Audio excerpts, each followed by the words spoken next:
Welcome back to my channel English grammar teaching and learning.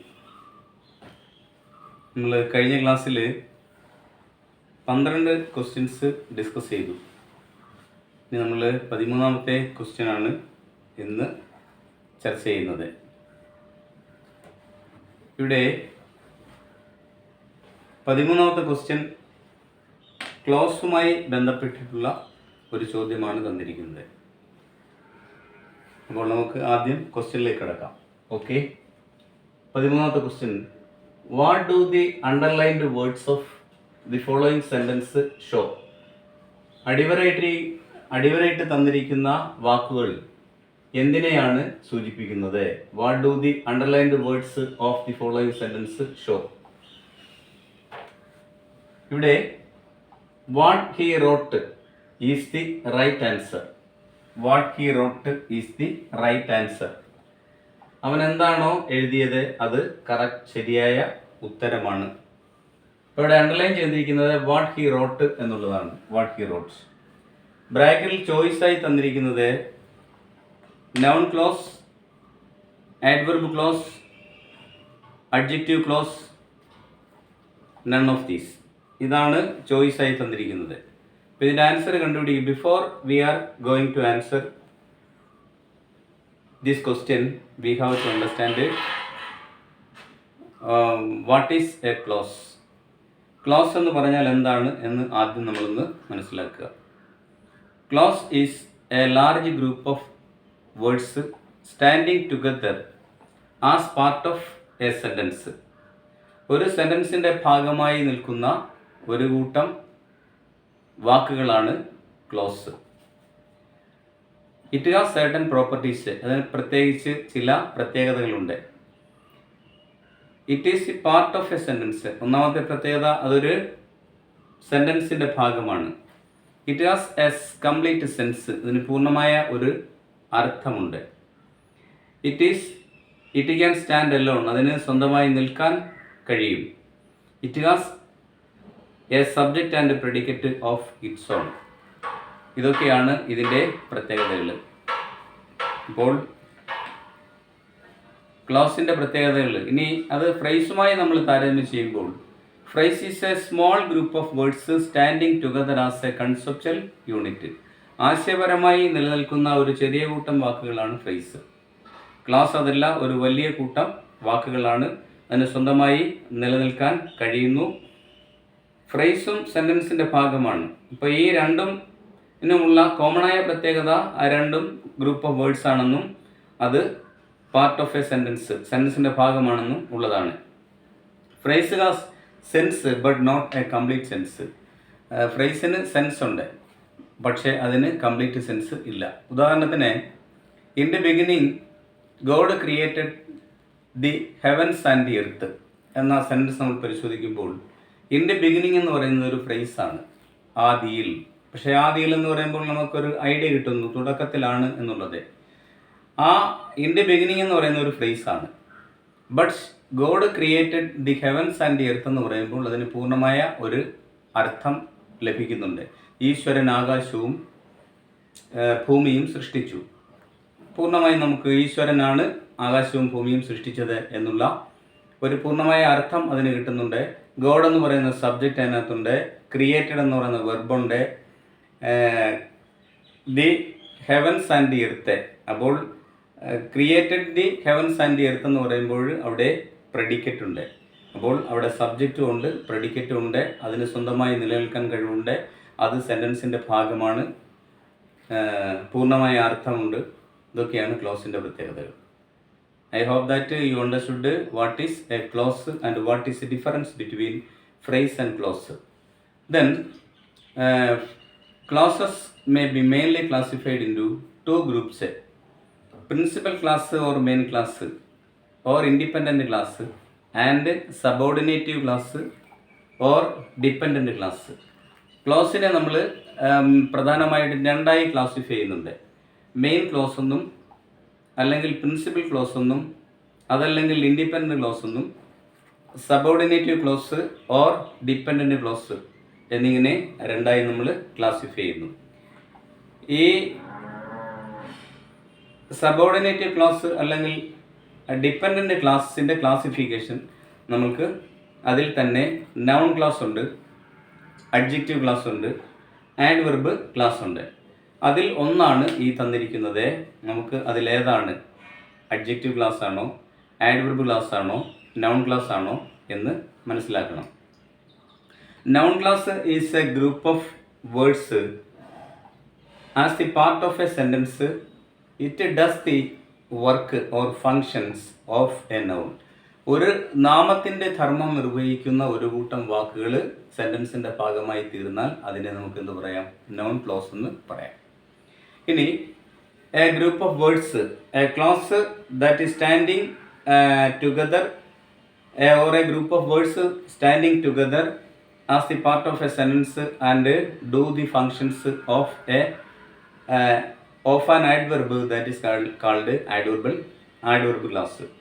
Then if a group of words are standing together as part of a sentence and does the work of an adjective, that is called adjective phrase. ഇതാണ് ഇതിൻ്റെ classification. അപ്പോൾ നൗണിൻ്റെ ധർമ്മം നിർവഹിക്കുന്ന ഒരു കൂട്ടം വാക്കുകൾ അത് സെൻറ്റൻസിൻ്റെ ഭാഗമായി തീർന്നാൽ അതിനെ നൗൺ ക്ലാസ് എന്ന് പറയും. വെർബിൻ്റെ ധർമ്മമാണ് ആഡ്വർബിൻ്റെ ധർമ്മമാണ് നിർവഹിക്കുന്നതെങ്കിൽ അതിനെ ആഡ്വർബ് ക്ലാസ് എന്ന് പറയും. ദെൻ അഡ്ജക്റ്റീവിൻ്റെ ധർമ്മമാണ് നിർവഹിക്കുന്നതെങ്കിൽ അതിനെ അഡ്ജക്റ്റീവ് ക്ലോസ് എന്നും പറയും. അപ്പോൾ നൗൺ എന്ന് പറഞ്ഞാൽ അറിയാം, noun is a naming word which shows the name of a thing or a place or A person or an idea. Adverb എന്ന് പറഞ്ഞാൽ adverb is a word which modifies a verb or another adverb or an adjective. An adjective is a word which modifies a noun. അപ്പോൾ നാമത്തെ വിശേഷിപ്പിക്കുന്ന നാമവിശേഷണം, ക്രിയയെ വിശേഷിപ്പിക്കുന്നത് ക്രിയാവിശേഷണം, ക്രിയയെയോ അതുപോലെ മറ്റൊരു ക്രിയാവിശേഷണത്തെയോ അല്ലെങ്കിൽ ഒരു നാമവിശേഷണത്തെയോ വിശേഷിപ്പിക്കുന്നത് ആഡ്വർബ്. അപ്പോൾ വെർബിനെ വിശേഷിപ്പിക്കുന്നത് ആഡ്വർബ്, അതുപോലെ തന്നെ വെർബിനെയും നാമത്തെയും മറ്റൊരു നാമവിശേഷണത്തെയും ക്രിയാവിശേഷണത്തെയും വിശേഷിപ്പിക്കുന്നത് എന്താണ്? ആഡ്വർബാണ്. അപ്പം noun is a naming word which shows the name of a thing or a place. അപ്പോൾ adjective is a word which modifies a noun. Adverb is a word which modifies a verb or another adverb or an adjective. ഇനി നമുക്ക് ക്വസ്റ്റ്യനിലേക്ക് ഒന്ന് പ്രവേശിക്കാം, നോക്കാം. What he wrote is the right answer. ഇവിടെ what he wrote എന്താണ് അവൻ അല്ലെങ്കിൽ അദ്ദേഹം എഴുതിയത്. അപ്പോൾ എന്താണ് അദ്ദേഹം എഴുതിയത് എന്നുള്ളത് വാട്ട് ഹി റോട്ട് എന്നുള്ളത് എന്താണ്? ഒരു നൗൺ ക്ലോസ് ആണ്. നൗൺ ക്ലോസ് ഉണ്ട്. ഇനി അതിന് വേറെ രണ്ട് ഉദാഹരണങ്ങൾ കൂടി നമുക്ക് നോക്കാം. I told him that he had failed. അപ്പോൾ ഇവിടെ വാട്ട് ഹി റോട്ട് എന്ന് പറയുന്നത് ഹി സബ്ജക്റ്റ് ആണ്. വാട്ട് ഹി റോട്ട് മൊത്തത്തിൽ ഒരു നൗൺ ക്ലാസ് ആയിട്ടാണ് വരുന്നത്. ഇനി I told him that he had failed. ഇവിടെ ദാറ്റ് ഹി ഹാഡ് ഫെയിൽഡ് എന്നുള്ളതാണ് noun class. Then it is certain that Suresh will be selected. അപ്പോൾ I told him, ഞാൻ അവനോട് പറഞ്ഞു, that he had failed, പരാജയപ്പെട്ടിട്ടുണ്ടായിരുന്നു എന്ന്. It is certain that, ഇത് തീർച്ചയാണ്, that Suresh will be selected, Suresh select ചെയ്യപ്പെടും എന്നുള്ളത് തീർച്ചയാണ്. Then ഇത് രണ്ടും നൗൺ ക്ലോസിന് എക്സാമ്പിളായിട്ട് മറ്റ് രണ്ട് ഉദാഹരണങ്ങൾ തന്നേ ഉള്ളൂ. ഇനി നമുക്ക് അഡ്ജക്റ്റീവ് ക്ലാസ്സിലേക്ക് പോകാം. ഇവിടെ വെൽത്ത് എന്ന് പറയുന്നത് എന്താണ്? സമ്പത്തെ. അവിടെ wealth, Desai is a man who has great wealth. അപ്പോൾ ദേശായിയെ വിശേഷിപ്പിക്കുന്നു, അദ്ദേഹത്തിന് വലിയ സമ്പന്നനാണ്. Who has a great wealth, വലിയ മഹത്തായ സമ്പത്തുള്ള ആളാണ് ആര്? ദേശായി. അപ്പോൾ ഇവിടെ who has a great wealth എന്നുള്ളത് ഏത് ക്ലാസ് ആണ്? അഡ്ജക്റ്റീവ് ക്ലാസ് ആണ്. Adjective class. അതുപോലെ തന്നെ this is the thief who stole the horse. കുതിരയെ മോഷ്ടിച്ച അയാൾ, ആ കള്ളൻ.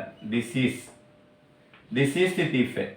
അപ്പോൾ ഇതാണ് ആ കള്ളൻ. Who stole the horse. Who stole the horse എന്നുള്ളതാണ് adjective class, adjective clause. Then the milkman came when the sun rose. The milkman came when the sun rose. Milkman വന്നത് എപ്പോഴാണ്? സൂര്യൻ ഉദിച്ചപ്പോൾ. The sun when the sun rose എന്നുള്ളതാണ് അവിടെ സൂര്യൻ ഉദിച്ചപ്പോൾ ആ വെർബിനെ വിശേഷിപ്പിക്കുന്നു, അല്ലെങ്കിൽ ഇവിടെ ഒരു അഡ്ജക്റ്റീവിനെ വിശേഷിപ്പിക്കാം, ക്രിയാവിശേഷണത്തെ വിശേഷിപ്പിക്കാം. അപ്പോൾ വെൻ ദി സൺ റോസ്, സൂര്യൻ എപ്പോഴാണ് ഉദിച്ചത് അപ്പോഴാണ് അയാൾ വന്നത് എന്നുള്ളതാണ്. വന്നത് എപ്പോഴാണ്, ആ വരിക എന്നുള്ള ക്രിയ അതിനെ വിശേഷിപ്പിക്കുന്നു, സൂര്യൻ ഉദിച്ചപ്പോൾ. ദെൻ യു ക്യാൻ കം, നിങ്ങൾക്ക് വരാൻ കഴിയും. ഇഫ് യു ലൈക്ക്, നിങ്ങൾക്ക് എപ്പോഴാണോ നിങ്ങൾ ഇഷ്ടപ്പെടുന്നത് അപ്പോൾ നിങ്ങൾക്ക് വരാൻ കഴിയും. ഇതും എന്താണ്? ഒരു ആഡ്വർബൽ. ഇത് രണ്ടും ആഡ്വർബ് ക്ലോസ് ആണ്. So these are the classifications. ഇനിയും അതിനെ പല രീതിയിൽ നമ്മൾ ക്ലാസിഫൈ ചെയ്യുന്നുണ്ട്. Related to this context I am explaining here only these things. There are mainly clauses may be classified into two: main clause or principal clause or independent clause, then subordinate clause or dependent clause. എന്നിങ്ങനെ നമ്മൾ രണ്ടായി classify ചെയ്യുന്നു. അതിൽ രണ്ടാമത്തെ കാറ്റഗറിയിൽ വരുന്നതാണ് noun clause, then adjective clause, then adverbial clause. അതിൽ ഈ ക്വസ്റ്റിൻ്റെ ആൻസർ യഥാർത്ഥത്തിൽ എന്താണ്? വാട്ട് ഹി റോട്ട് എന്നുള്ളത് ഒരു നൗൺ ക്ലോസ് ആണ്. I hope that you understood this. Next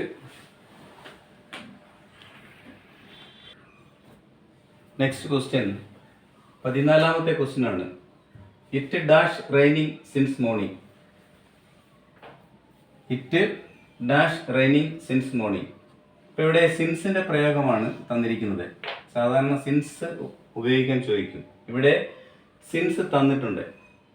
അപ്പോൾ ഇതെങ്ങനെയാണ് നമ്മൾ അപ്ലൈ ചെയ്യുന്നത്? സിൻസും ഫോറും ഇത് തമ്മിൽ ഒരു ബന്ധമുണ്ട്. സിൻസും ഫോറും, സിൻസ് ഓർ ഫോർ അങ്ങനെ ചോദിക്കാറുണ്ട്. ചോദിച്ചു തന്നിട്ട് സിൻസ് ഫോർ. ഇവിടെ സിൻസ് ഉണ്ട്. ഇറ്റ് റെയിനിങ് സിൻസ് മോർണിംഗ് എന്ന് പറഞ്ഞാൽ പ്രഭാതം മുതൽ മഴ പെയ്തുകൊണ്ടിരിക്കുന്നു എന്നാണ് അതിൻ്റെ അർത്ഥം. എന്ന അർത്ഥത്തിലാണ് ഇത് പൂരിപ്പിക്കേണ്ടത്. അപ്പോൾ ഇവിടെ ഇത് സിൻസ് നമ്മൾ സാധാരണയായിട്ട് സിൻസിന് ശേഷം പ്രസന്റ് പെർഫെക്റ്റ് ടെൻസ് ഉപയോഗിക്കുന്നു. ഇവിടെ അതിൻ്റെ ആൻസർ അപ്പോൾ ഇതിനകത്ത് it raining since morning present perfect ഉപയോഗിക്കുന്നു, പാസ്റ്റ് പെർഫെക്റ്റ് ഉപയോഗിക്കുന്നു. ഈ കോണ്ടസ്റ്റിൽ it dash raining since morning. A is ആണ് തന്നിരിക്കുന്നത്. B was, had been, has been. അപ്പോൾ ഇവിടെ ആൻസർ ഏതാണ്? It has been raining since morning. It has been raining since morning എന്ന് പറഞ്ഞാൽ പ്രഭാതം മുതൽ മഴ പെയ്തുകൊണ്ടിരിക്കുന്നു. ഇവിടെ പ്രഭാതം, മോർണിംഗ് എന്ന് പറയുന്നത് ഒരു പോയിന്റ് ഓഫ് ടൈമിനെയാണ് സൂചിപ്പിക്കുന്നത്. Point of time. അപ്പം since is used before point of time and using present perfect tense ആണ് ഇവിടെ. Has been raining present perfect continuous tense ആണ് ഉപയോഗിച്ചിരിക്കുന്നത്. പ്രസന്റ് പെർഫെക്റ്റ് കണ്ടിന്യൂസ് ടെൻസ് ആണ് ഉപയോഗിച്ചിരിക്കുന്നത്. It has been raining since morning. ഇനി ഇവിടെ plural subject ആയിരുന്നെങ്കിൽ have been ING വന്നേനെ. അപ്പോൾ ഹാസ് ബീൻ ING അല്ലെങ്കിൽ ഹാവ് ബീൻ ING ആണ് ഈ കോണ്ടസ്റ്റിൽ. കാരണം പ്രഭാതം മുതൽ മഴ പെയ്തുകൊണ്ടിരിക്കുന്നു. ഇനി I have been learning English since last year. I have been learning English since last year. ഇവിടെയും ഒരു പോയിന്റ് ഓഫ് ടൈം ആണ്. അവസാന വർഷം മുതൽ, last year. I have been learning English since last year എന്ന് പറഞ്ഞാൽ 2024 മുതൽ ഞാൻ ഇംഗ്ലീഷ് പഠിച്ചുകൊണ്ടിരിക്കുന്നു എന്നാണ് ഇതിൻ്റെ അർത്ഥം. I have been learning English since last year. She has lived in Kollam since 2020. ഇവിടെ നമ്മൾ ഉപയോഗിച്ചിരിക്കുന്നത് പ്രസന്റ് പെർഫെക്റ്റ് ആണ്. ഇവിടെ പ്രസന്റ് പെർഫെക്റ്റ് കണ്ടിന്യൂസ് ആണ് ഉപയോഗിച്ചിരിക്കുന്നത്. അപ്പോൾ പ്രസന്റ് കണ്ടിന്യൂസ് ടെൻസോ പ്രസന്റ് പെർഫെക്റ്റ് ടെൻസോ സിൻസ് മുന്നിൽ നമുക്ക് അപ്ലൈ ചെയ്യാൻ അല്ലെങ്കിൽ ഉപയോഗിക്കാൻ പറ്റും. പിന്നെ ഒരു പ്രത്യേകത എന്താണെന്ന് ചോദിച്ചാൽ പോയിന്റ് ഓഫ് ടൈമിന് മുന്നിലാണ് ഉപയോഗിക്കുന്നത്. പോയിന്റ് ഓഫ് ടൈം ഇവിടെ നോക്ക് സിൻസ് മോർണിംഗ്, ഇവിടെ നോക്ക് സിൻസ് 2020. ഇനി ഇത് പാസ്റ്റ് പെർഫെക്റ്റ് കണ്ടിന്യൂസിൽ ഉപയോഗിക്കുന്നു. അതിന് ഉദാഹരണമാണ് he had been working there since he graduated college.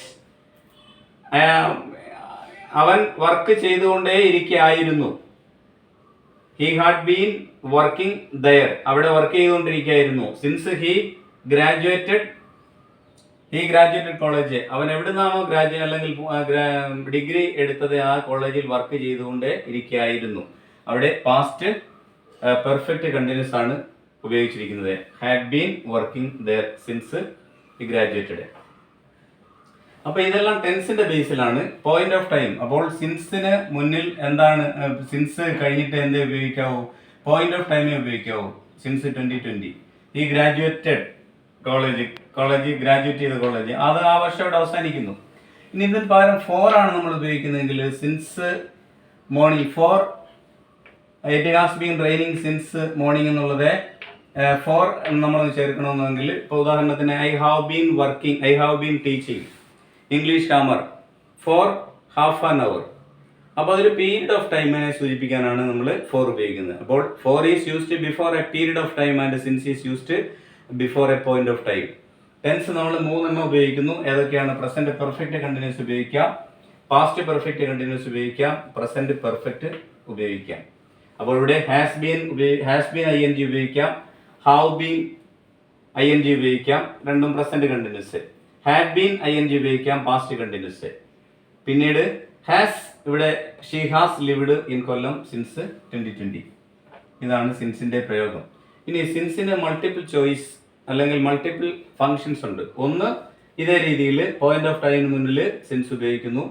കൂടാതെ റീസണെ കാണിക്കാൻ വേണ്ടി ഉപയോഗിക്കുന്നു, അതായത് ഒരു പ്രിപ്പോസിഷനായിട്ട് ഉപയോഗിക്കുന്നു, ഒരു കൺജങ്ഷനായിട്ട് ഉപയോഗിക്കുന്നു. ഇവിടെ നോക്കിയേ, അടുത്തത് since the weather is nice let us go for a walk. Since the weather is nice, നല്ല കാലാവസ്ഥ ആയതുകൊണ്ട്, അവിടെ ബിക്കോസ് എന്നുള്ളതിൻ്റെ ഒരു അതിന് പകരമായിട്ടാണ് നമ്മൾ സിൻസ് ഇവിടെ അപ്ലൈ ചെയ്തിരിക്കുന്നത്. Since the weather is nice let us go for a walk. ഇവിടെ പ്രസന്റ് പെർഫെക്റ്റ് കണ്ടിന്യൂസോ പ്രസന്റ് പാസ്റ്റ് പെർഫെക്റ്റ് കണ്ടിന്യൂസോ അല്ലെങ്കിൽ പ്രസന്റ് പെർഫെക്റ്റോ ഉപയോഗിക്കുന്നില്ല. ബിഗിനിങ്ങിൽ തന്നെ since, start with since. The sentence started with since. Since the weather is nice let us go for a walk. അത് അപ്പോൾ മനസ്സിലായിക്കോണം അതെന്താണ് ഒരു ബിക്കോസ് ഒരു കൺജങ്ഷൻ ആയിട്ടാണ് അവിടെ അപ്ലൈ ചെയ്തിരിക്കുന്നത്. അടുത്ത സെൻസ് നോക്കിയാൽ since he adopted a healthier life style he has felt much better. അതായത് since he adopted a healthier life style, അദ്ദേഹം ഒരു ഹെൽത്തിയർ ആരോഗ്യപരമായിട്ടുള്ള ലൈഫ് സ്റ്റൈൽ സ്വീകരിച്ചതുകൊണ്ടാണ് അദ്ദേഹത്തിന് നന്നായിട്ട് അല്ലെങ്കിൽ ആരോഗ്യവാനായി ഇരിക്കുന്നത്. അപ്പോൾ ഇതാണ് സിൻസുമായി ബന്ധപ്പെട്ട് പറയാനുള്ളത്. Since is used before a point of time and for is used before a period of time. I have been teaching here for half an hour. Since 11 o'clock, അപ്പോൾ അല്ലെങ്കിൽ 12 o'clock. അപ്പോൾ ആ പോയിന്റ് ഓഫ് ടൈമാണ് അവിടെ നമ്മൾ സൂചിപ്പിക്കുന്നത്. ഇതിന് സിൻസിന് ശേഷം നമുക്ക് ടെൻസുമായി ബന്ധപ്പെട്ടിട്ട് പ്രസന്റ് പെർഫെക്റ്റ് കണ്ടിന്യൂസ് ഉപയോഗിക്കാം, പ്രസന്റ് പെർഫെക്റ്റ് ഉപയോഗിക്കാം, പാസ്റ്റ് പെർഫെക്റ്റ് കണ്ടിന്യൂസും ഉപയോഗിക്കാം. പിന്നെ ബിക്കോസ് എന്ന അർത്ഥത്തിൽ സെന്റൻസ് സ്റ്റാർട്ട് ചെയ്യാം സിൻസ് ഉപയോഗിച്ച്. പ്രിപ്പോസിഷനായിട്ട് വരുന്നു, കൺജങ്ഷനായിട്ട് വരുന്നു. അങ്ങനെ മൾട്ടിപ്പിൾ ഫങ്ഷൻസ് ആണ് സിൻസിനുള്ളത്. ഓക്കെ, അപ്പോൾ 14ാമത്തെ ചോദ്യം നമ്മൾ ഡിസ്കസ് ചെയ്ത് കഴിഞ്ഞു. I hope that you understood today's class. Please subscribe, share and support me. Thank you so much.